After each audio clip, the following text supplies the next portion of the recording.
Isang maulan, madilim at mahangin na araw sa ating lahat mga kababayan, Luzon, Visayas at Mindanao. At sa mangsulog tayo ng ating mundo, sana ay nasa mabuti tayo na kalagayan at walang sakit-sakit ang lahat. Ito po si Sir Ivan mga kababayan at welcome back dito sa ating YouTube channel. Okay, so mga kababayan ko, before natin pag-uusapan itong katawa-tawang ginawa ni Basti Duterte na kung saan siya ay natalaw, naduwag, biglang umatras mga kababayan. Diba? Nakakatawa talaga eh. At kahiyahiya ang kanyang ginawa kasi nga Bisaya mga kababayan. Alam natin yung Bisaya, na yung mga Bisaya talagang may lahing matatapang yan. Totoo ba yun? Itong si Basti lang siguro, ang Bisaya na talawan makabayan. Di ba nakakatawa talaga eh? Biglang umatras, siya dito yung naghamon. Siya rin po dito ang gustong gagawa ng kondisyon makabayan. Kasi pag-aakala niya, gumawa daw si General Torre ng sariling kondisyon. Basti Duterte, hindi yun kondisyon ang ginawa ni General Torre. Yun ay isang suggestion. Magkaiba naman kasi yung suggestion kaysa kondisyon. Ang ginawa mo ay isang kondisyon. Kasi ang gusto niya makabayan na before daw siya papalag sa gusto ni General Torre na boxing charity event, gusto niya na mag-undergo muna ng drug test lahat ng mga public officials. Sabihan daw muna ni General Torre si PBBM na mag-undergo ng drug test makabayan before siya papalag sa gusto ni General Torre. Diba gunggong talaga eh, ang daming palusot. Napansin niyo ba makabayan na halos lahat ng mga nakakita sa sinabi ni Basti Duterte, siya ay nabash makabayan? Diba? Kahit nga doon sa mga post ng mga DDS, ngayon nahirapan ho na ipagtanggol itong si Basti Duterte. Kasi nga talaga naman pong kahiyahiya ang kanyang ginawa. Siya dito yung naghamon. Ngayon siya dito yung bibigay po or maglatag ng sariling kondisyon makabayan. Kapag gusto niya talaga na makipagsuntukan kay General Torre, dapat wala ng reklamo, wala na mga merong kondisyon na to, wala na yan. Ano ba ang pakialam or kinalaman ng ibang mga public officials dito sa inyong planong magsuntukan ng dalawa ni General Torre? Wala naman kinalaman yung iba, di ba? Bakit nyo naman po idadamay? Bakit nyo sila idadamay, Basti Duterte? Walang kinalaman yung ibang tao. Kung kayong dalawa gusto magsuntukan, kayo lang dalawa. Tas maganda ang ginawa ni na suggestion ni General Torre kasi nga merong makakabenepisyo. Unlike doon sa magsuntukan kayong dalawa na wala naman pong kwenta, wala kayong mapala, puro lang bugbog kayo, 'di ba? Puro lang palakpakan, mayroong nanalo dito sa pustahan. Mas maganda nga yung ginawa na suggestion ni General Torre kasi gusto niya boxing charity event. Kasi ang proceedings nun, ang kita nun makabayan, mapupunta daw doon sa mga nabiktima or naapektuhan ng bagyo or ng baha. 'Di ba? Biktima ng sakuna Basti Duterte. So mas maganda 'yon kaysa gusto mo na mangyari na puro lang palusot, mahirap naman 'yan gawin na yung lahat ng mga public officials ay mag-undergo ng drug test. Alam naman kasi ni Basti Duterte makabayan na mahirap yun mangyari, di ba? Mukhang imposibleng mangyari yun. Kaya yun po ang kanyang naisip para siya dito ay makaligtas sa hamon ni General Torre. Hindi hamon ni General Torre, kundi siya dito ay inasan, pinatulan ni General Torre. Kinagat siya makabayan. Ang hamon ni Basti Duterte, kinagat ni General Torre. Kasi nga si General Torre, siya ay pitbull. Di ba siya po'y pinagsagan dyan sa PNP makabayan na isang pitbull. Ito daw si Basti, siya ay eagle. Ang eagle ngayon, naging pipit. Gonggong talaga eh. Di ba? Ang eagle ngayon, naging pipit na. Hindi na eagle kasi nga naduwag makabayan. At totoo ang mga sinasabi ng mga tao, included me, na ikaw ay nandyan sa pamilyang puro mayabang. Bakit siya Ivan? Kasi nga totoo naman talaga eh, puro mayabang mga kabayan. Di ba nalalaban natin itong si Digong? Di ba si Digong noon, siya po ay hinamo ni Waldy Carbonell. Sakto ba yan? Waldy Carbonell. Di ba siya po ay dating journalist mga kabayan o reporter? Hinamon kasi itong si Waldy Carbonell, di ba hinamon siya nung una ni Digong. Tas ngayon, siya po ay inasahan ni Waldy Carbonell, pinalagan makabayan, gusto niya ng duel, 'di ba? Bang-bang. pero hindi kumasa itong si Digong. Umatras, natakot, naduwag makabayan. Itong si Sara Duterte, di ba gusto niya makipag-bloodbath makabayan sa impeachment trial? Pero ano ang nangyari? Gusto niya daw makipag-bloodbath pero ayaw niya naman ng impeachment trial makabayan. Dito rin kay Baste, di ba? Siya ay naghamon ng suntukan. Ngayon, nang siya ay kinagat ni General Torre, siya ngayon ang nagpalusot makabayan. So silang tatlo, yung mga Duterte na yan, pamilya, mayayabang mga kababayan. Di ba? Nakakatawa talaga eh. So ngayon, meron tayong ipapakita mamaya na isang expert makabayan, boxing expert, political commentator, plus boxing expert na kung saan maganda po dito ang kanyang pagkak-explain kung paano napahiya itong si Baste Duterte, okay? So before that, ipasensya nga pala no sa ingay. Narinig nyo ba yung ingay? Kasi nga malakas yung ulan makabayan eh. And also, yung hangin, nananaghoy na. Tama ba yung Tagalog? Nananaghoy na hangin or sumisipol makabayan. Tapos dito rin po sa gilid, yung hangin nandadabog. Nagdadabog na. So malakas kasi yung hangin eh, di ba? So pasensya po. So anyways, gin-activate na Sir Ivan yung ating feature dito sa ating microphone. Yung noise cancellation feature. Or yan po ay tinatawag nila na active noise program makabayan. Kung narinig ninyo yung ingay sa mga paligid natin, ibig sabihin hindi na-on yung feature na yon ni Sir Ivan. Kung hindi nyo narinig, ibig sabihin na-on natin ang feature na yon. So ibig sabihin po ng active noise control makabayan, yan po'y kaya niyang i-reduce yung mga unwanted ambient sounds sa paligid. Kapag merong maingay sa gilid-gilid or sa ambient natin, hindi kaya niyang i-reduce yung noise makabayan. So, magfo-focus na lang siya dito sa ating vocals. Okay ba? So, anyways, kung narinig niyo yung ulan at saka hangin, malakas na hangin, pasensya po. Okay? So, anyways, mga kababayan ko, dito muna tayo sa suntukan ni General Torre or paanong magsuntukan itong si Torre at saka itong si Baste. Kasi nga siya po ay nagpalusot makabayan. Bakit siya nagpalusot, Sir Ivan? Nung time kasi na nakita na niya na itong si General Torre ay nagpractice na ulit sa pagboboxing makabayan. Kasi di ba napag-alaman natin, ito pa lang si General Torre, siya po ay dating boksingero makabayan. Siya rin po ay isang dating trainer diyan po sa hanay ng kapulisan makabayan. At not just that, nag-champion na rin po itong General Torre. So hindi mahirap sa kanya para maka-recover ulit or maka-gain ulit ng kanyang stamina or kanyang, syempre, andyan na kasi sa kanyang DNA makabayan ang isang pagiging boksingero. Kasi according po kay General Torre, bata pa siya, mahilig na siyang makipag-boxing makabayan. So dito sa kanyang pagpapractice ulit sa boxing makabayan, so konting jogging na lang yan, treadmill, cardio, or ano bang gagawin para po niya makaya na po ulit or madala na po ulit ang kanyang talent or kanyang skills bilang isang boksingero makabayan. So konting konting ganun, 'di ba? So anyway, so nakita ni Baste Duterte ang pagpractice ni General Torre, natakot, 'di ba? Marami siyang mga sinasabi makabayan. At para maintindihan natin, ipaparinig ko muna sa inyo ang mga palusot ni Baste Duterte. Huwag ka mag-alala, Torre, kasi matagal ko na talaga gusto makabugbog ng unggoy. Kung gusto mo lang talaga ng suntukan, bakit kailangan mo pa ng charity? Why do you need kailangan mo pang gamitin yung nangyayari ngayon na baha dyan sa Metro Manila? If you're really serious about this, kung gusto mo yung charity na yan and you've laid some conditions, then let me lay my own conditions for the event. Kung serious ka talaga ha, these are my conditions. Pakiusapan mo yung amo mo na presidente and let it come out of his mouth that all elected officials should undergo a hair follicle drug test. Papalagan ko yung charity mo na yan. Wala problema. If it will answer the issues nitong bansa natin, I can do that.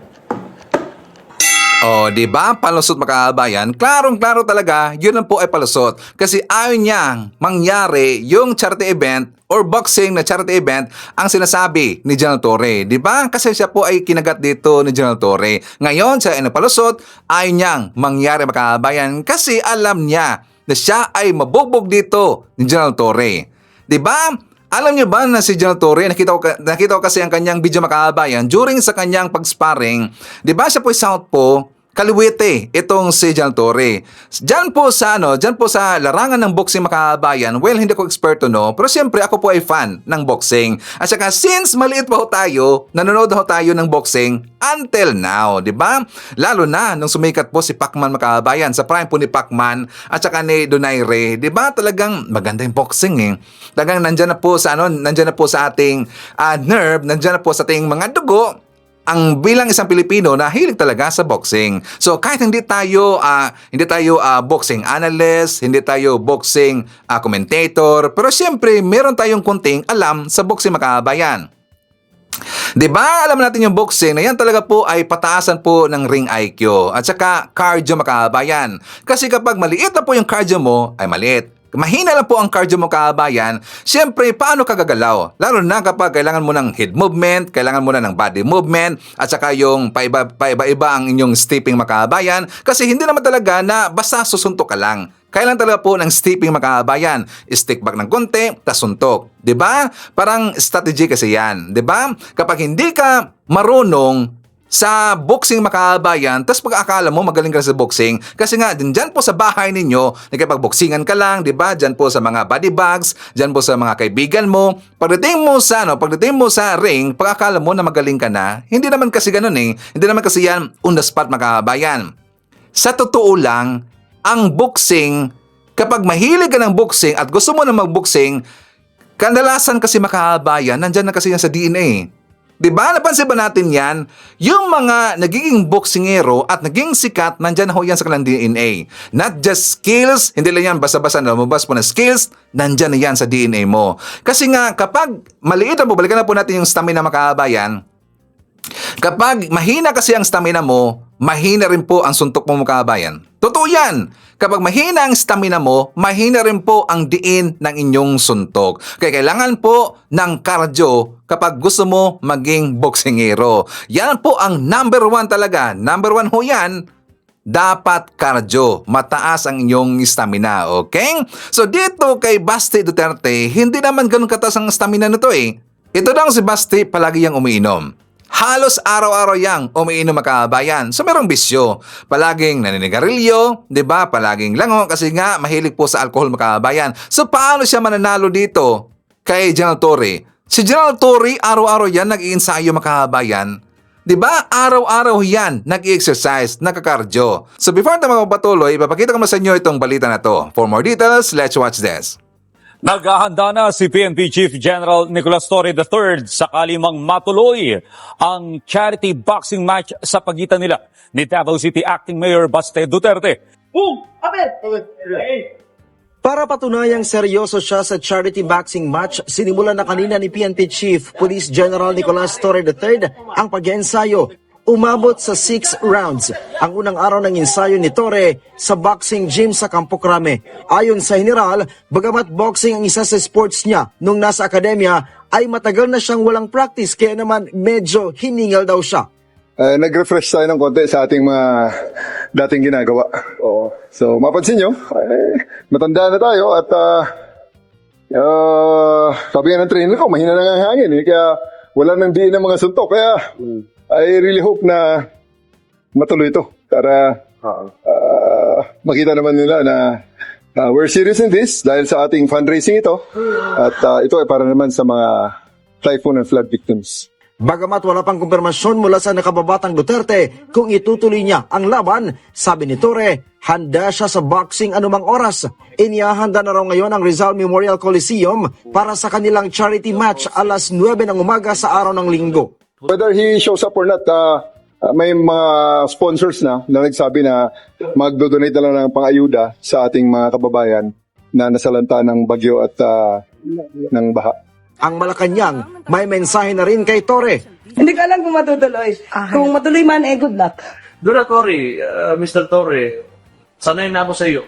Kasi matapang ka lang naman, we have the position pero gusuntukan tayo, ararat ko makaya, bitas. Kahapon nang makarating sa PNP Chief ang hamon na ito ni Baste. Bagay na agad pinalagan ni Torre. Tama na daw ang palitan ng salita sa social media. at gawin na lang ang isang charity boxing match. Naghamon siya ng suntukan. And well, sa atin naman, whether it's serious or not, sa atin, let's just put this on a better use. Kung yan ang gusto niya, madaling pagbigyan yan, boxing na lang para madaling iset up. At gawin natin this coming Sunday, 9 o'clock. I'll be there in Araneta. Lahat daw ng kikitain sa charity match ay do-donate. Napapanahon daw ito lalo pat marami sa ating mga kababayan ang nangangailangan ng tulong dahil sa malaking pagbaha dulot ng habagat. Paliwanag ng Chief PNP, hindi daw sa pinapatulan niya si Duterte, subalit isa din aniya itong oportunidad para makatulong sa mga sinalanta ng bagyo. Okay, so may napansin ako no, sa sinabi ni General Torre. Sabi niya 12 rounds na makabayan. 12 rounds daw. Di ba medyo natawa ako doon eh. Kasi nga, siyempre si General Torre, may edad ho yan. 55 years old na ho yan makabayan. Tapos every round, napakahirap yan eh. Napansin nyo ba yung iba po na mga professional boxer makabayan na kahit na nun, yung mga nang-retire na, tapos bumalik lang, ilang rounds na po ang kaya nila. Di ba, nahirapan nga sila sa 10 rounds makabayan. Napasa ba natin? Yung iba, nakita ko doon sa, doon sa Cebu makabayan, retired na rin po sila na boxer. 8 rounds nga lang. Tas diba, dito kay General Torre, ang siguro ang totoo lang dito, no, sa akin lang ha, General Torre, sa akin lang ha, siguro kaya niya hanggang 3 to 4 rounds makabayan. Pa sa akin lang, siguro 3 to 4 rounds. Mas malapit yun sa katotohanan. Diba? Tas ngayon, ilang araw na lang po, kung matutuloy no sa Sunday, so ilang araw lang po, mag-start na po yung boxing. Tas ilang araw lang po sila, nag-practice makabayan. Ulitin natin dito, yung boxing cardio game ho yan, di ba? Cardio game ho yan. Kapag mahina ang stamina mo, talo ka talaga dyan makabayan. So mahirapan ho dito si General Torre sa 4 rounds. So probably 4 rounds. Pero okay yan. At least nakita natin sa kanyang edad makabayan na kaya niya. Kapag makaabot no ng 5 rounds, 4 to 5 rounds, well talagang hanga sa iban dyan. Diba? Kasi nga 55 years old na. Nakaabot po ng 5 rounds makabayan sa estado po ni General Torre, okay? So anyways, meron pong umipal makabayan. May umipal. Kasi nga itong si Basti Duterte, siya po ay nagpalusot. Ngayon, itong mga DDS vlogger, syempre ito the risk ko kaagad. Kasi para hindi mapahiya itong si Basti Duterte, gusto nitong gunggong neto na mukhang pitbull makabayan, itong si Jay Guevara, gusto niya kasi na siya na lang daw ang may ipagsuntukan dito kay General Torre. Siyempre, itong gunggong neto, itong scammer na to, kilala ba natin si Jay Guevara? Diba yung partner ni Banat Bay doon sa Banateros, si Jay Guevara yung medyo pitbull yung mukha makabayan, tas napakasinungaling pa. Palagi ho siyang naninira kay PBBM. Araw-araw ho yan. Tinitira niya si PBBM. Pero hindi man lang siya manalamin, di ba, sa kanyang ginagawa makabayan. At saka dito rin po sa kanyang kinakasangkutan, according po dito kay Tuits ni Manila, tawag dito si Manila Tuits makabayan na vlogger, 'di ba? Siya dito yung expose. Ito pa lang si Jay Guevara, siya ay isang scammer daw. At saka noon, narinig ko rin po ito doon sa vlog ni Takiro yata yon, na meron siyang problema sa kanyang girlfriend. Kasi ang kanyang girlfriend makabayan, underage kasi. So ang nangyari, itong si Jay Guevara daw, pinuntahan ng taga DSWD doon mismo sa kanyang bahay makabayan. Well, I'm not sure siya ba ay kinasuhan or nung nangyari. Basta kasi, ang kanyang partner, underage. O diba, parang si Kibuloy makabayan, mahilig talaga sa mga diba? So ngayon, papakita ko sa inyo ang vlog ni Tuits or Batang Manila Tuits. For more details, let's watch this. At dahil nga dito mga kababayan, dito po sa hype na itong na to, labanang ito, marami pong nakikisawsaw. Marami pong gustong pumapel. Katulad itong isang tulongges na ito mga kababayan. Ito. Kilala nyo ba yan kung sino yan? Yan po yung scammer na Banateros. Ito yung scammer mga kababayan Marami po itong na-scam. Sa totoo lang. Bago pa ito lumipat sa pagiging didilis, kasi kahit malaking tao ito, malaki yung muka, maliit ang utak nito. Sa totoo lang mga kababayan, ito kilala ko to. At talagang maliit ang utak nito sa totoo lang.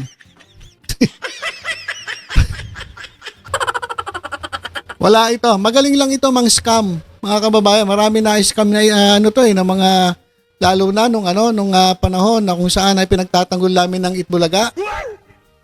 Daming na-scam nito. At hindi lang yan mga kababayan. Ito kasi, itong nakikita nyo si screen, ay dati po itong tawag dito, vlogger, charity vlogger. Ito pong dating charity vlogger na ito, nangihingi po sa kanyang mga subscribers. Biruin nyo nagpapakita siya ng kunyari, papakita niya yung kanyang pinapagawa na na bahay. Tapos papakita niya na wala pang bubong. Magpo-post ngayon yan o magla-live, wala pa daw bubong yung kanyang bahay. So ito namang mga yung mga kanyang mga subscriber naawa sa kanya. So ang ginawa nito ay nang scam. Sabi niya patatayuan niya raw ng lalagyan niya raw ng bubong yung kanyang pinatatayo kasi nakita ko panay hollow blocks pala mga kababayan. Di ganon nangyari. Pero bago pala yun mga kababayan, ito habang nagla-live pa paubo-ubo. Paubo-ubo.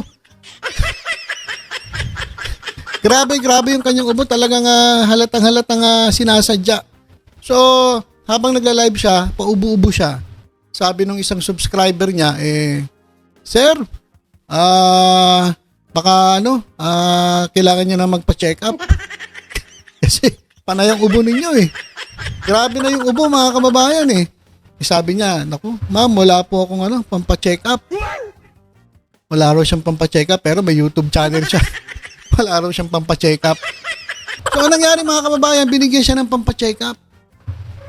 Ang alam ko noon, 5,000 binigay na pampa-check up.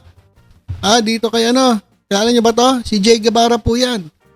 Jay Guevara na ngayon ay sabi niya, siya raw ay miyembro na raw ng Banateros. Ewan ko kung tinanggap na ni Banat Bay na miyembro ng Banateros to. So ito mga kababayan, binigyan ng pampa-check up 5,000. Tapos pagkatapos po nang nabigyan na, ewan ko kung nagpa-check up o hindi. Kasi halata naman nagkukunwari lang na paubo-ubo Biruin mo sabi niya, nangihingi na siya ng pambili ng motor. Walang iya talaga to. Nangihingi ng pambili ng motor mga kababayan. Tapos ang dami niya pong na-scam. At mismo yung na-scam niya, nagreklamo na rin, nagsabi na rin sa ibang vloggers. Kaya ito, in-expose namin ito itong Jay Guevara na ito. Tapos mga kababayan, nalipat siya sa Itbulaga. Doon ko siya nakilala nung pinagtanggol namin na itong Itbulaga. Walang hiya pala to. Mga kababayan, pati ba naman yung group ng Itbulaga, hinihinga ng pampamasahe. Wala rin siya pamasahe papunta sa Itbulaga doon sa studio. Kanya po katindi yan. At doon sa kanilang group chat, humihingi ng 1,000. Ilang 1,000 na scam neto. Madami-dami. Grabe ito mga kababayan. Scammer po talaga to. Kaya mag-iingat po kayo dito. At nung nakahiwa-hiwalay na kami, actually ito lang naman ang humiwalay Humiwalay kami rito kasi ayaw naming madamay kasi nga po, matindi ito mang-scam. So, nirecruit po ni Banat Bay at nasama po dyan sa mga DD list. At nakita na lang namin kasama na siya dun sa sa SMNI, dun sa grupo ni Kibuloy. So kasi para sila ni Kibuloy mahilig sa mga minor de edad Kaproblema to dun sa jowa niya dahil nga minor de edad, ewan ko, marami ata hinahabol ata ng DSWD dito. Well anyway, ito po nga, pinakilala ko lang sa inyo para alam niyo yung background nito ni Jay Guevara. So ito, nagyayabang. Sabi niya, siya na lang daw ang lalaban. Instead na si Baste Duterte, siya na lang daw ang lalaban. Kasi nanghihinayang daw sila kay Baste Duterte kasi si Baste, maayos pa yung muka. Baka gulpihin lang ni General Torre.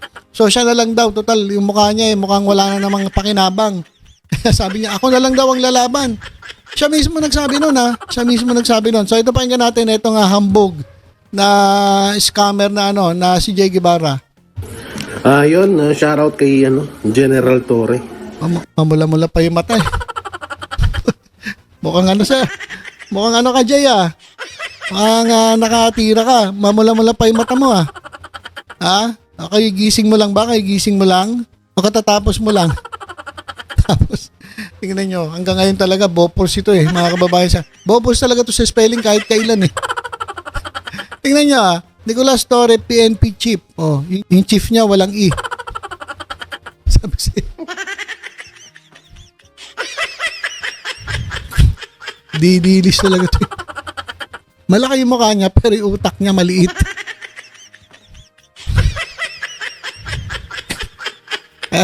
Pati spelling mali-mali. PNP chief. Oh, chief talaga nakalagay. Walang E. Oh, Nicolas Torre, PNP chief. Ako na lang po ang lalaban sa'yo. Ito si Hambog na Jay Guevara. Pakinggan natin. Shoutout kay General Torre. Kasi parang nangihinayang kami kay Baste. Pag siya yung lalaban sa'yo. Siguro mas maganda kung ako na lang na pag-usapan na rin namin ng Banateros na ako na lang yung lalaban sa'yo. Kahit pa paano naman tsaka yung anong boxing gusto ko yung sa UFC ba? UFC pa. UFC. Ang kapal lang maka UFC. Alam niyo mga kababayan, di ba pag UFC, gagamit ka ng paa, gagamit ka sisipa ka, susuntok ka, halos may pag-wrestling ka dyan para ma-takedown mo yung kalaban. Ang lakas ng loob. UFC pa. Alam nyo ba mga kababayan sa personal, kung ano yung tsura na ito? Nakita nyo na ba si Shrek?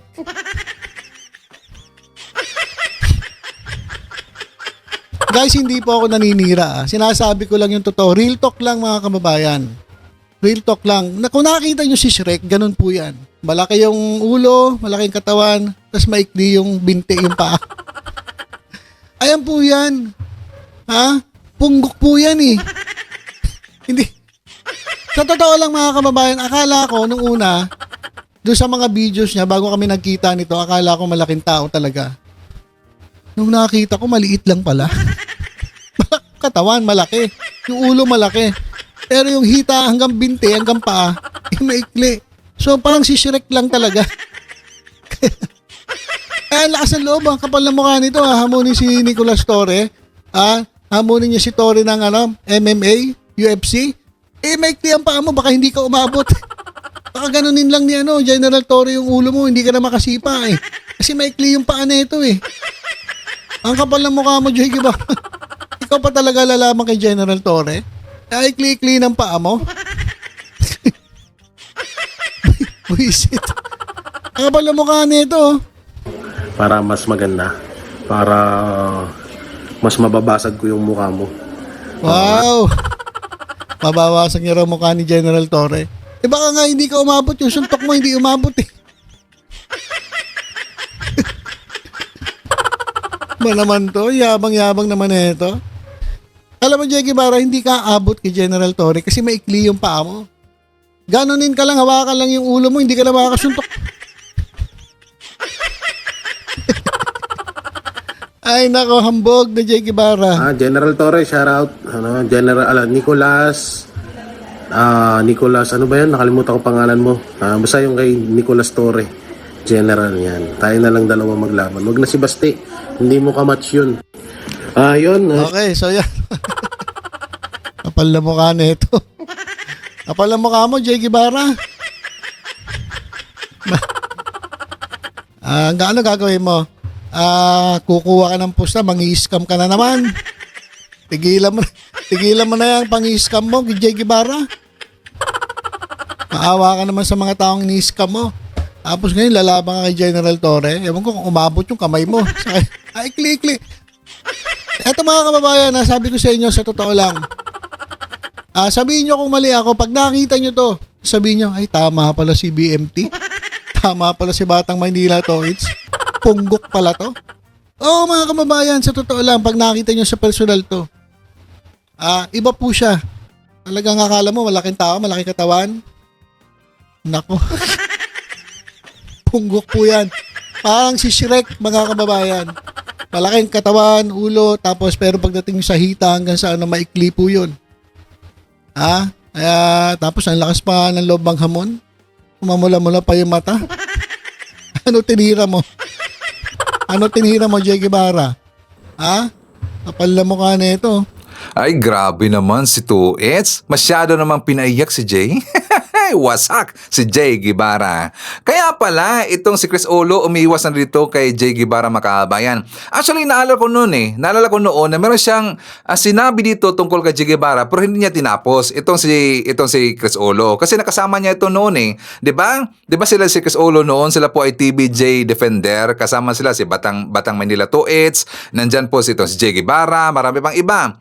'Di ba? So, merong nasabi kasi noon ito si Chris Olo na umiiwas siya dito kay Jay Guevara. Yun pala, meron palang sekreto makabayan. Sekretong malutong, isang scammer. 'Di ba? So doon po sa sinabi ni Tuits makabayan na kung bakit biglang umipal ito si Jay Guevara kasi ayaw ni Jay Guevara na masira yung mukha ni Baste Duterte makabayan, 'di ba? So speaking of masira yung mukha, tama ang sinabi ni Secretary Larry Gadon kasi itong si General Torre talagang marunong to magboxing makabayan. Talagang malakas ito at meron daw itong iniinom. At dito merong ipinakita si Secretary Larry Gadon kung ano yung iniinom ni General Torre makabayan. At willing rin po daw na mag-referee sa boxing match ni Torre versus Baste makabayan itong si Gadon kasi ayaw niyang masira masyado ang mukha nito ni Baste. For more details, let's watch this.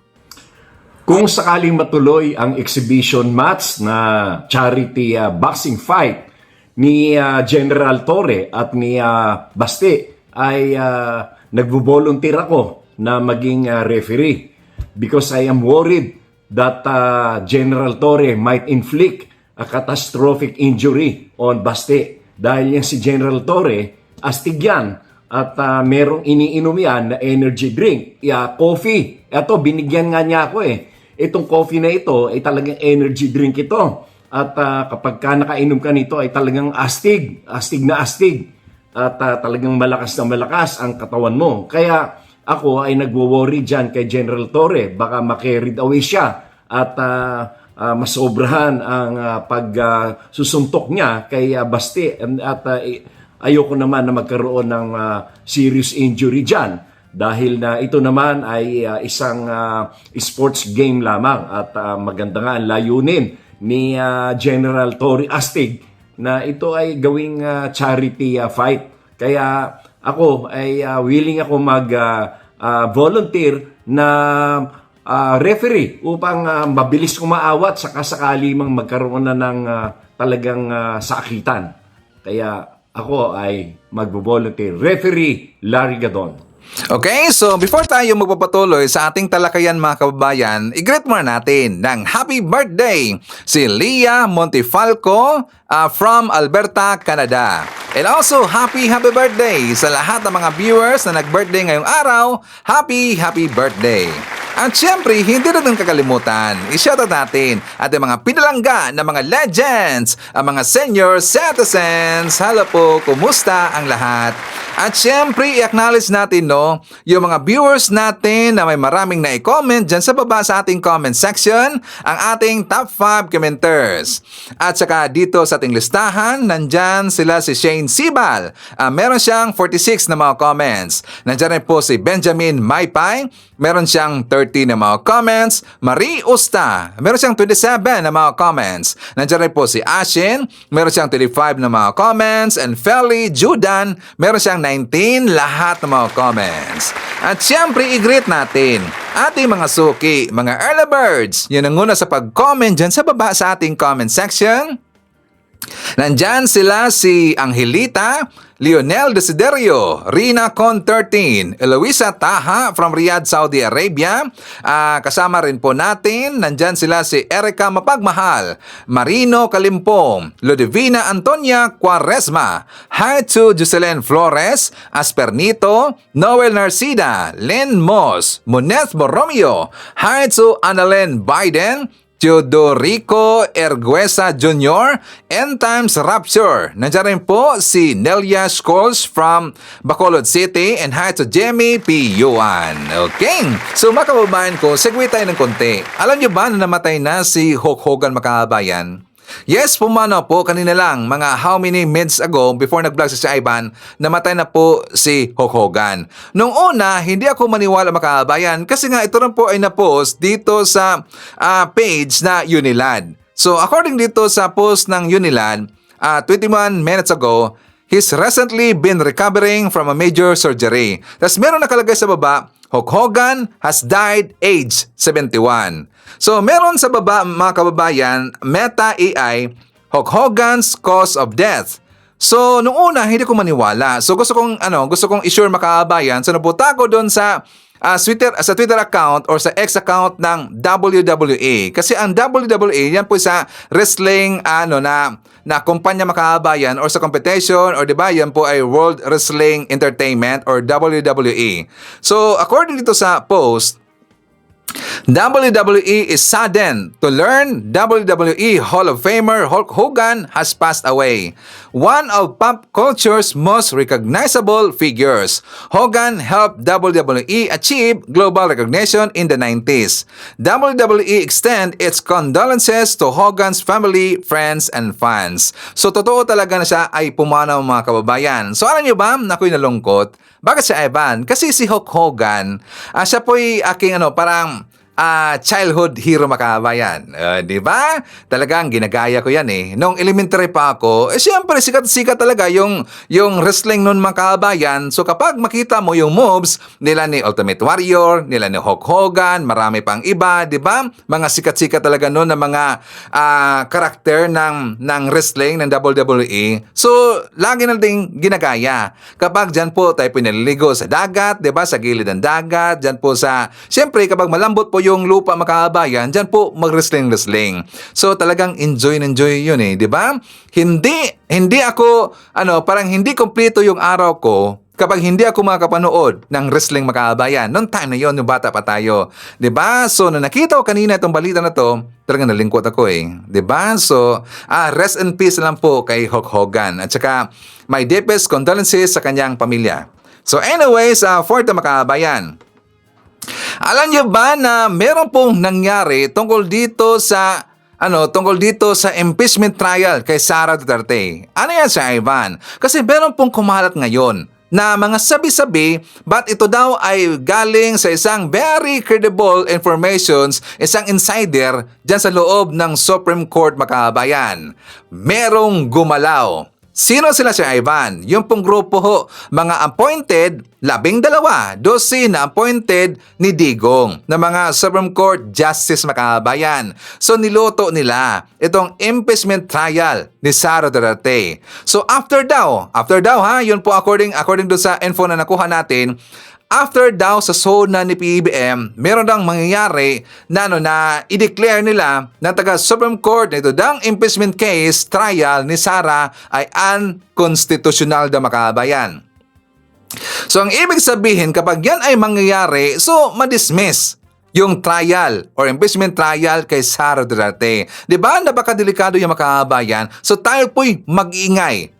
Dapat i-push natin, mag-ingay tayo na itong trial na to, itong impeachment trial na to ay dapat matuloy ito. At hindi ito dapat gagalawin or pakakilaman ng taga Supreme Court makabayan. Kasi nga, the Filipino people deserve to know kung ano talaga ang totoo.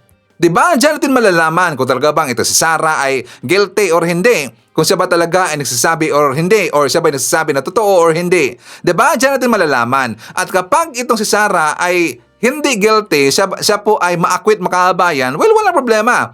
At least nakita natin ang mga ebidensya. So sana hindi makikialam itong Supreme Court. At saka alam nyo ba kung sino ang nangunguna dito?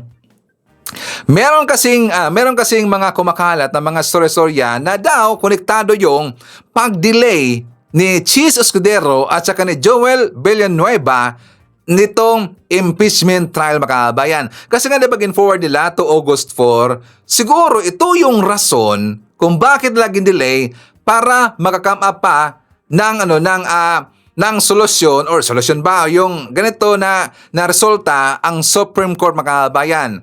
Na according sa kanila, according po doon sa nakuhang information, na gawin daw nilang unconstitutional itong impeachment trial kay Sara Duterte.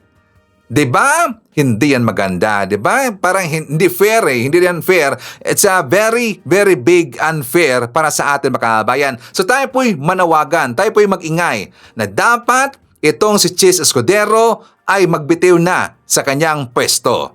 Tayo mag-iingay na dapat itong si Chis Escudero ay papalitan bilang isang Senate President mga kabayan. At dapat mayroong papalit sa kanya na taong talagang yung mapagkakatiwalaan. Yung talaga pong karapat-dapat makabayan. At hindi yon si Chis Escudero. Kasi konektado rin po dito yung insertion budget na last minute na nilang gin-insert makabayan. Yung 142 billion pesos. Konektado rin po dyan. Kasi dyan po sa insertion budget na yan, ang nakinamang dyan makabayan, merong papel rin dyan itong si Bongo daw.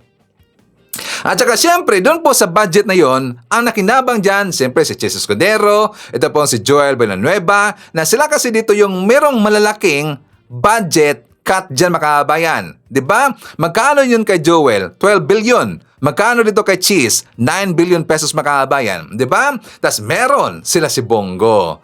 Kaya nga, yun po nangyari, diba? Silent lang kung silang gumalaw. Bigla lang pong in-insert makabayan na hindi natin alam. So tayo po yung manawagan. Dapat palitan na itong si Chis Escudero. Okay?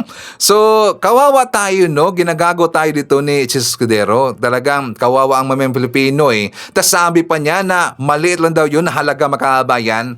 Maliit lang daw yun na halaga yung in-insert nila na budget na 142 billion pesos sa kabuuang budget makabayan. Only 2% lang daw yun. 2% lang daw yun sa kabuang budget. Kasi nga diba, trilyon yung budget makabayan. Para sa kanya, maliit lang yun.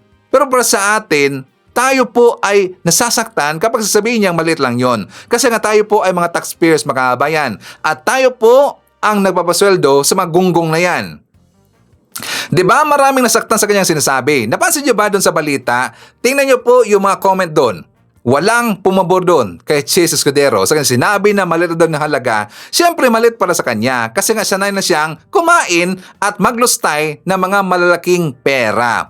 How about us? Diba? Kapag sasabihin na maliit, masakit yan pakinggan eh. So dapat talagang itong si Chis, yan po ay palitan na mga kababayan. Okay? So anyways, meron ipapakita sa inyo. Ginawa na survey ng ating kakilala po na vlogger na si Balita at Kalaman mga kababayan. So mga Gen Z ang kanyang mga tinatanong dito. Ito tungkol kay Sara Duterte. Survey lang ito, okay lang? Yes po. Sir, kasi ano sabi ng spokesperson ni Sara Duterte, mas makakatipid daw po ang Pilipinas kung hindi daw matutuloy ang impeachment trial. Sa tingin niyo po ba, ano po ba mas mahalaga, yung gagastusin sa impeachment trial o yung 612.5 million na confidential funds na hindi po mapaliwanag ni Sara Duterte kung saan niya ginastos? For me, I think it is better for us Filipino to know the truth. So para sa akin, wala yung gagastusin sa impeachment trial ni Sara Duterte, no? Kasi we already lost billions. So bakit pa tayo manghihinayang gumastos para maipaliwanag ni Sara Duterte yung ninakaw niya? Kasi in the first place, if they are being honest, why would they say it is confidential? Why would they hide the truth sa mga tao? So for me, wala yung gagastusin para lang malaman natin yung totoo. If it's for the better of all of us, ayun lang. Pabor po ba kayo sa impeachment trial? Yes, I'm in favor. Bakit po? Kasi first, hindi natin kailangan ng magnanakaw sa gobyerno. And lahat naman, bukas na yung isip natin, bukas na yung mga mata natin, at hindi na tayo muling pipikit pa. Ayun. Thank you very much po ah. Maganda yung na-share niyo pong information sa ating mga kabataan. Salamat. Thank you. Madam, storbayin lang kita, okay lang? Okay lang po. Madam, tingin niyo po ba may saltik si Sara? Postpartum lang po. Ano na? Postpartum lang po. Postpartum, sa bagay na. Baka nga. Thank you. Thank you po. Madam, storbayin kita, okay lang? Okay lang po. Madam, tingin niyo po ba may saltik si Sara Duterte? Hormones lang po. Hormones lang? Mood swing, gano'n? Opo, mood swing lang. Di po na-kiss kaya Hindi siya alam ni Di po siya na-kiss kaya gano'n. Kulang lang sa kiss pala. Ayun. Thank you very much po Thank you po. Alright. Sir, storbayin lang kita, okay lang? Sir, tingin niyo po ba may saltik si Sara? Siguro po. Bakit? Thank you. Hello po, storboyin kita. Sa tingin niyo po ba may Celtics si Sarah? I think po meron kasi hindi naman po siya maggastos ng ganong kalaki kung wala siyang saltek. Ayun, 125 million? Yes in po. 11 days. Yes. Alright, thank you po ah. Thank you po. Sir, storboyin lang kita, okay lang? Okay lang po. Sir, sa tingin mo po ba may Celtics si Sara Duterte? Meron po. Bakit? Kasi yung nagbigay po siya ng death threat kay Marcos, kahit alam niya namang pwede siyang kasuhan. Oo nga, no? Tingin mo ba yung gawain ng matinong tao yun? Hindi po, parang hindi po talagang vice president. Okay, thank you very much po ah. Oh, hindi lang tayo nagsabi na merong saltek talaga si Sarah. Hindi lang po tayo nagsabi niyan, pati rin po yung mga Gen Z makaabayan. Meron naman talagang saltik si Sarah eh. Kitang-kita naman talaga yung makaabayan, di ba? So anyways, kasama rin po natin si Memi Bineth. Hi to Etchu Boy Break. Nandiyan rin po si Divina Dicuaten, Michael Viñas, Ros Guevara, Maria Maricho Frayaneza. Hi to Phil Macabato, Marilyn Ortiguero. Nandiyan rin po si Olivia Di Guzman, Elben Istioco, John Cuan, Gabriel Gumangi. Hi to Paterno Bendanya. I-shoutout natin si Anagari 58G. Nandiyan rin po si Sir Jaime Garcia, Derek Erwina Argelies, and Derek William Mayo. Okay. So mga kababayan ko, ipapakita ko sa inyo itong collaboration vlog nila ni Christian Sguerra at saka ito pong isang expert po ng boxing makabayan. For more details, let's watch this. Basically, ito lang yan no? Madali kasing maghamon online, pero pag pinatulan yung pambubuli mo, mapapahiya ka. Mapapahiya ka it was a great opportunity. Frankly, from a PR perspective, magsusuot muna ako ng PR hat. Actually, maraming na turn off. Of course, again, this is the level of being ridiculous. I'm sure pag-uusapan tayo ng BBC, ng CNN, ng Al Jazeera, sasabihin nila over in the Philippines, the mayor of one of the key metropolis challenged the chief of their Philippine National Police to a fist fight. Doesn't happen. Pagtatawanan tayo, di ba? Pero if you really want to make the best out of a ridiculous situation, I don't think it could have been done any better dun sa ginawa ni General Torre. In-elevate niya na-elevate niya kahit papaano Hindi tayo magsusuntukan na basta suntukan kalye. Lalagyan natin ng structure, gagawin nating event, gagawin nating charity. Kinontextualize niya. Again, these are not conditions. These are parameters. O magkita tayo kung gusto mo talagang magsuntukan, o magkita tayo sa Araneta and then later on became Rizal. O ano lang to, 12 rounds. Although highly doubtful kung aabot ng 12 rounds yan. Maniwala ka, hindi po aabot ng 12 rounds. Nagwala din ako sabi ko. 12 rounds. T-shirt ko, hindi aabot ng 12 rounds yan. For a recreational boxer, sa mga nakakaintindi po ng boxing, hindi ho aabot ng 12 rounds yan. Kahit mitts. Hindi ka makakapag-mitts ng 12 rounds. Feeling ko realistic, Alan, 3 rounds na 2 minutes each. Well, the standard is 3 minutes. A round is usually 3 minutes, no? Anything beyond that, for anybody who's ever stepped into a boxing ring and actually been in a competitive combat scenario fight, may tinatawag po tayong adrenal dump. Hindi po ito basta-bastang magigising ka lang isang araw, makakapag-boxing ka na. In front of a crowd, measuring the ring, and then another guy is trying to hit you, you're trying to evade, you're trying to cause damage, even your breathing becomes compromised. So, ibang-iba po yan. That's as ridiculous as saying, nag-shooting ako sa garahe ko araw-araw, bukas, sasali na ako ng Golden State Warriors. Mag-scrimmage na ako kasama ng NBA. It doesn't happen. But again, going back to my point about General Torre, sayang yung nilatag naman niya, parameters yun This is something within the control of both fighters. Tapos biglang nagkaroon ng outside factors na hindi. Mag-aaway lang tayo, magbo-boxing lang tayo kapag nag-drug test lahat ng mga cabinet officials at pangulo. Anong kinalaman nila? There's 2 guys in the ring, man. Yeah, pero I think bago natin puntahan yung analysis, kasi gusto yun ng mga tao, kasi parang this also is a critic of the kind of politics that Duterte's have. Yung maghahamon ka, madaling magbitaw ng mga salitang hindi maganda, tapos umaatras naman pala.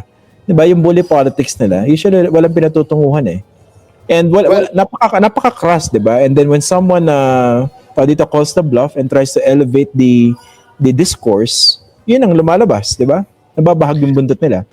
Naungkat patuloy yung nangyari sa kanyang ama na si dating Pangulong Rodrigo Duterte, di ba? Naungkat patuloy yung incident with him and Waldy Carbonell na hinamon niya ng barilan, gave a time, a location. Waldy Carbonell was there. The guy showed up in waving a flag, for crying out loud, and then waited for 2 hours, and then Mayor Rodrigo Duterte hindi rin sumipot.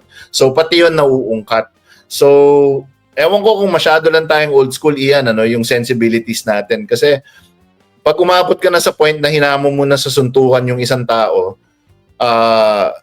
conditions are not conditions. They should be terms of reward. So it would have been better. What do I mean by that? It would have been better sana kung sinabi ni Mayor Baste, pag ako nanalo, mag-drug test lahat ng cabinet of yun, okay yun. Di ba? But at least show up. Don't make it a pre-fight condition. I don't know if I'm just being old school. I don't know if it's just being the Gen X in me. Pero back in our days, pag hinamon mo yung tao sa suntukan, you show up or you shut up, dude. Shut up na lang kung talagang hindi ka naman pala kakasa, di ba? Pero anyway, hindi naman tayo nagpapakamacho rito. Works out like that, di ba? Baka mabanatan tayo ng mga woke sabihin, masyado kayong pamacho hindi naman. Medyo, ako at least, gusto ko lang ipakita yung how ridiculous the proposition is coming from the Dutertes. Kasi binanggit ko nga kagabi sa program, pag naghamunan ng suntukan, if someone resorts to violence, that's a breakdown of communication, that's a breakdown of reason. And that reflects something negative, obviously, out of that person who issued the challenge. Ibig sabihin, hindi nyo na kaya magdebate. To begin with, again, it makes all the difference in the world who issued the challenge to begin with. Diba? It makes all the difference in the world kasi nanggaling kay Mayor yung hamon Tapos, nung kinagat, biglang ang daming kondisyon. The optics are not too good, no? Siyempre, sinispin ngayon ng mga taga-suporta niya na nagbigay din ng kondisyon din naman si General Torre. Hindi po kondisyon yun. Parameters po yun. Parameters po yun. Usapan ng magsusuntukan yun. Di ba? Hindi yung, tara, magsuntukan tayo, pero magsusuntukan lang tayo pag yung ate mo nagsuot ng pulang damit. Anong kinalaman ng ate ko dito? Di ba? Hindi yun. Okay. Sige. Ito na lang. Pag-usapan natin, kung sakaling natuloy o kung matuloy man yan, malay mo, baka tablan sa medyo kahihiyan na tinatanggap na ngayon sa social media, di ba? Assuming matuloy yan, pag-usapan natin, tale of the tape. So basically, youth is on the side of Baste Duterte. 55 years old na si General Torre. And alam natin yan, di ba, Alan, boxing is a young man's game. Okay? A young man's game. Tapos kaliwete pala si General Nick Torre, nakita ko sa sa meetwork niya. So kaliwete, that is a big advantage for the Southpaw, no. Number one, I again, siguro full disclaimer. I don't know about Ian, pero ako po personally wala akong alam sa boxing background ni General Torre and Mayor Baste. Wala akong alam. Ang nakita ko lang kanina. Nakita ko lang yung meetwork nila. I have my comments, but let's just say may comment ako isa. Hindi, masyado kang mabait Huwag mo na PR, tapatin mo na.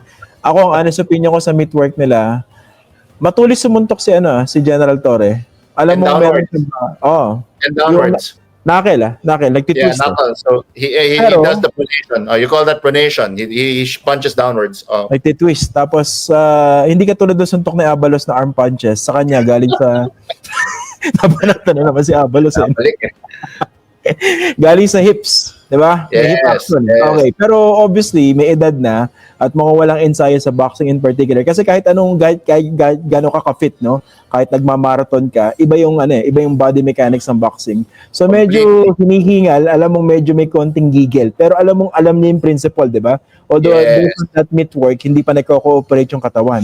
Pero doon sa nakita ko meatwork ni Baste Duterte, medyo mukhang mabigat yung suntok. Pero hindi natin malalaman kasi may difference yung bigat at saka sakit ng suntok Mukhang mabigat yung dating sa pads, di ba? Pero hindi mo alam kung talaga matulis yun.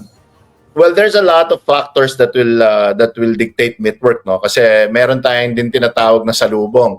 The trainer could also be meeting your punches and hitting it on the meaty side. So Para tumaas yung ego mo.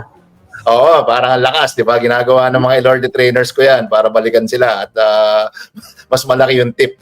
Pero again, no, the thing here is the natural advantage usually would go to the heavier fighter. If we're talking about recreational fighters, the natural advantage should go heavy. From my estimation, just from the way I see it, sa tingin ko si General Torre nasa lightweight siya. I think he's about 155 pounds, I would estimate.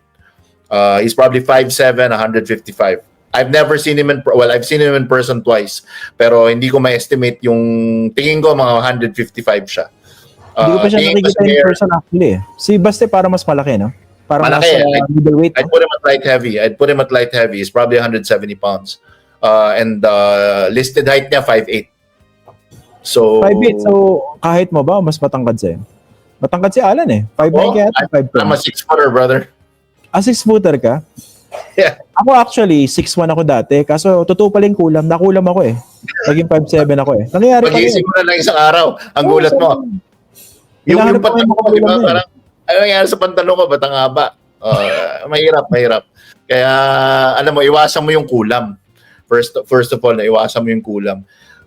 The heavier fighter would normally win, but we're talking about people who are training and who do this consistently. Ibang-iba po yung recreational boxing. Tandaan po natin. Ito para sa mga nagsasabing, ito, lalo ikaw, Christian, target ka, di ba? You're one of the 3 toxic masculine guys on the internet, sabi nila. Ikaw daw yung poster boy for toxic masculinity. Baka maniwala sa iyo dyan. Oo, poster boy ka ron ng toxic masculinity. Ito ba yun? Nagmamango juice? na may payong. Nakasama payong pa. Wala lahat ng street cred. Ito baka maano pa to eh. Baka ito pa yung Fox First Rewind na soundbite ko eh. Remember, men in general always overestimate 3 things. Always overestimate 3 things. They think they can fight better than they actually do. They think they can drive better than they actually do. Tanungin mo yung typical guy, tingin nila kaya nilang pumasok sa F1 car tapos mag-F1. Tingin nila ang galing-galing nila mag-drive. And the third is they think they're better lovers than they actually are. It's always that. Men will always overestimate their ability to fight, drive, and be intimate. So, concentrate tayo ngayon dun sa fighting side. Believe me, for those who have never actually entered into a competitive combat situation, it is night and day. Maniwala po kayo, hindi yan yung makikipagsuntukan ka lang dahil lapikong ka dun sa lasing sa kalye, hindi po. There are levels to this game. Yun yan, tsaka yun din yung una ko naisip, no? Nung naghamo na ng suntukan, if you want to do it properly, ako hinamon, sabihin ko, patulang kita, pero maganda siguro sa ring para walang demanda. Tsaka gawin natin charity event. Pero para realistic tayo, give us at least 2 weeks. Mag-train lang. Actually, ano lang, kung talagang gustong madaliin, di ba? Okay, so regarding dun sa sinabi ni Christian Isgira, mga kababayan, na need lang daw niya ng 2 months training of boxing kapag meron siya sa salihan na competition or kung merong makahamon sa kanya. I don't think na kaya yung 2 months kasi di ba nakikita natin, mga kababayan, di ba kapag meron pong competition, lalo na sa mga professional boxers, kasi nakikita naman natin sila, kanilang ginagawa, ang kanilang behind the scenes, kung ano ang kanilang ginagawa na training, mga kababayan, at kung ilan silang months na training. Di ba yan po mostly 4 to 5 months nilang ginagawa yan? Kasi nga, hindi basta-basta yung boxing. Kailangan talaga po na mataas at saka matibay ang inyong stamina dyan. So, need po ng 3 to 5 months na training. Okay? So anyways, kasama rin po natin si Faye Apolinario, Ashen, Rosalinda Ilopre, Marilo Ilopre, hi to Shirley Risman, nandiyan rin po si John Wing, Josephine Gallego, Jocelyn David, John Mer Vlog, Marian Ramos, nandiyan rin po si Lia Montifalco, Evelyn Garcia, Tony De Los Reyes, nandiyan rin po si Erikson Tesmo Vlog, and hi to Shirley Risman. Okay, so mga kababayan ko, alam nyo ba na nilaglag na ni GMA or ni Aling Maliit itong si Sara Duterte? Yes, kasi siya po ay sumuporta na ngayon kay Speaker Martin Romualdez. According yan dito sa balita mga kababayan ng politiko, very clear. GMA or Gloria Macapagal Arroyo, si Javi Benetes and Claudy Bautista at saka 288 others support Speaker Romualdez. Sabi niyan ni Garin Macabayan or ni Representative or Iloilo Representative Janet Garin. So according to sa balita, Iloilo Representative Janet Garin disclosed that 291 representatives have signed a manifesto of support for the speakership of late Representative Ferdinand Martin Romualdez in the 20th Congress. So yan po'y good news makabayan. Diba? So klarong-klaro na dito na mag-retain bilang speaker si Speaker Martin Romualdez dyan sa Kongreso makabayan. At yan po ay good news. So sabi dito ni Janet Garin, nagulat nga ako nung nakita ko yung mga nakapirma kahapon, andon yung ating former President, Congresswoman Gloria Macapagal Arroyo. Nakapirma din doon si Congressman Claudy Bautista, who was a good friend. At ito nga ang naging campaign manager, one of the campaign managers of Vice President Inday Sara Duterte. So dalawa ho dito yung nag-tridor kay Sara Macabayan, si GMA and also ito ring si Claudy Bautista. Kasi si Claudy Bautista, isang congressman, siya yung campaign manager ni Sara Duterte Macabayan. At nakapirma din doon yung anak ni Congressman Albi Benitez na si Congressman Javi Benitez. So if you look at the profile of those who signified their interest to support, those who signed and manifested their support for Congressman Martin Romualdez to be the continuing Speaker of the 20th Congress, makikita mo doon all sectors, all aspects. Yan ang sabi ni Janet Garin Macabayan. So dito, klarong-klaro na. Klarong-klaro na itong si Speaker Martin Romualdez mag-retain siya bilang speaker dyan sa Kamara Makabayan. Kasi nga nakikita ho ng mga congressman na magaling ho na speaker at siya tala po ay isang magaling rin po na leader Makabayan. Diba? So, until now, marami pa rin pong sumuporta kay Speaker Martin Romualdez. Majority ng mga congressman makabayan. Tingnan nyo, pati nga yung ally nila ni Sara, si Claudia Bautista, pati po itong si Aling Maliit na si GMA, nandito rin po sumuporta kay Speaker Martin Romualdez. Ano na? Sara Duterte. Or baka, delikado no na merong plano or masamang plano itong si GMA makabayan. Kilala natin yan Di ba tridor yan So syempre, babantayan yan ni Speaker Martin Romualdez. Okay? So anyways, isyata rin po natin ating mga viewers na nandyan sa Facebook. Hi to Joliet Sunakawa, Lorna O. Villanueva. Nandyan rin si Melanie Indiano, Lolo Benito, Dave Rich Vine. Hi to Hilda Baldomino Pita, Namnama Jacalne Digay, David Morgan, Felicitas Manibog, Nenita Umale, Merna Pasag, hi to Beck Iginyo, nandiyan rin po si Dimple Rain S. Ravines, Elmer Pinaranda, Johanna Twyler, Elsa Sabuco, Hieronimo Singgian, kasama rin po natin si Gorgunya Angala, Nelson Caravana, Teresito Lu, Percy Shalana, William Steven Verdugo, Jeremiah C. Guerrero, Mar David, Shirley Subiri, Cherry Blossom, Alicia League, Sonia Hasigawa. Hi to Jeco Jerry Cabreros, Megi Boom, Fayi Muskila, JRN, Melds Lebiran, Roro Siquera, Mela Eleanor Castaneto Hernandez, Anjang Aison, Benjamin Prado, Annabel Hoson, IB Alfonso, Lori Lim, and hi to Nivel. Okay, so mga kababayan ko, yan ating mga nakalap na mga balita ngayong araw. Kung nakaabot ka po sa portion na to, sana nakapag-like na ho tayo. Libre po mag-share, libre din na mag-subscribe. Again, maraming salamat sa mga viewers na hindi nag-skip ng ating mga commercials. Thank you so much. At before natin tatapusin ang ating programa ngayong araw, sana sabayan nyo si Sir Ayman para sa ating live messaging prayer. Mahal na Panginoon, nagpapasalamat kami sa iyo sa pananampalatayang ipinagkaloob mo sa amin. Sa aming mga sandali ng kahinaan at karupukan, ang iyong katapatan ay nananatiling hindi natitinag. Pakiusap na patibayin mo ang aming pananampalataya upang kami ay maging matatag sa harap ng kahirapan at hindi madaig ng mga hamon. Naway ang aming pananampalataya ay hindi lamang maging isang paniniwala lamang, kundi maging isang katalista din para sa pagkilos na gawing patotoo ang aming buhay sa pananampalataya sa iyo. Ipagkaloob mo sa amin ang lakas ng loob at lakas na lumakad kasama mo at patuloy na sumulong. Idadalangin ko ito sa pangalan natin Panginoong Jesucristo. Amen. So maraming salamat mga kababayan, and I hope to see you again on my next video.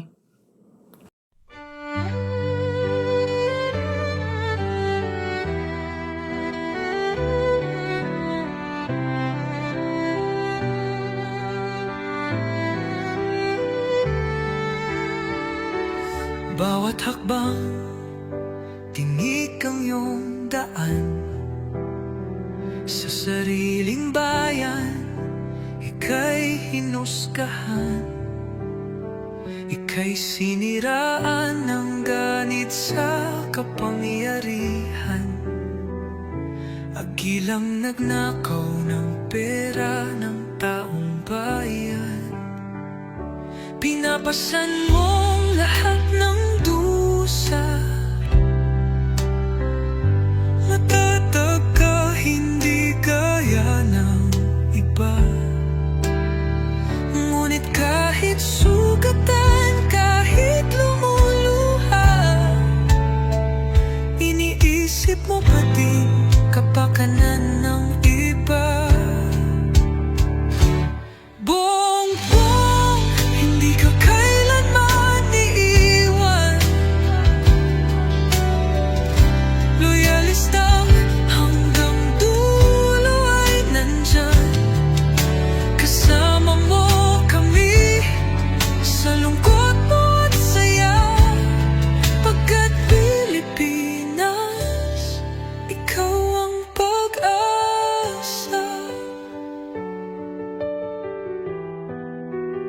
Sa laot ng unos, ikaw ay nag-iisa.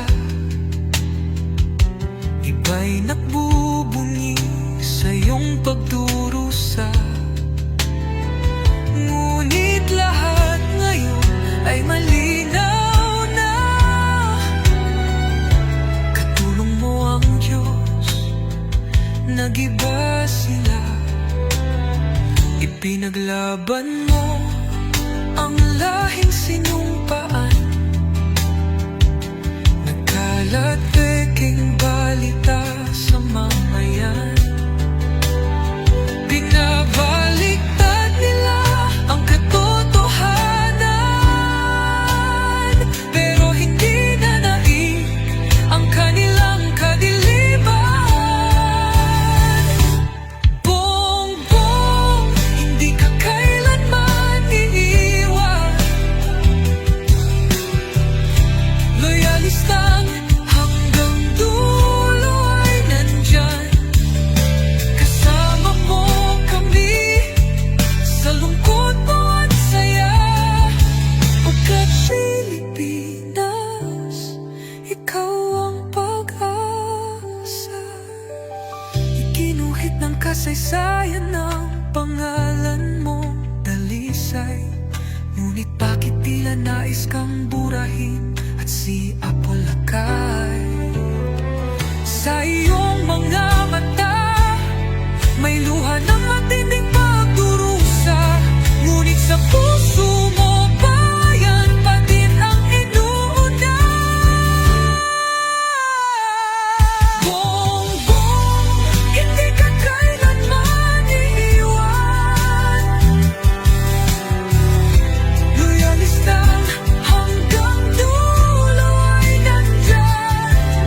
hinusgahan. Ika'y siniraan ng ganit sa kapangyarihan. Hakilang nagnakaw ng pera ng taong bayan. Pinapasan mong lahat ng dusa. Matatag ka, hindi gaya ng iba. Ngunit kahit sugatan, kahit lumuluha, iniisip mo pa din kapakanan ng iba. Bongbong, hindi ka kaya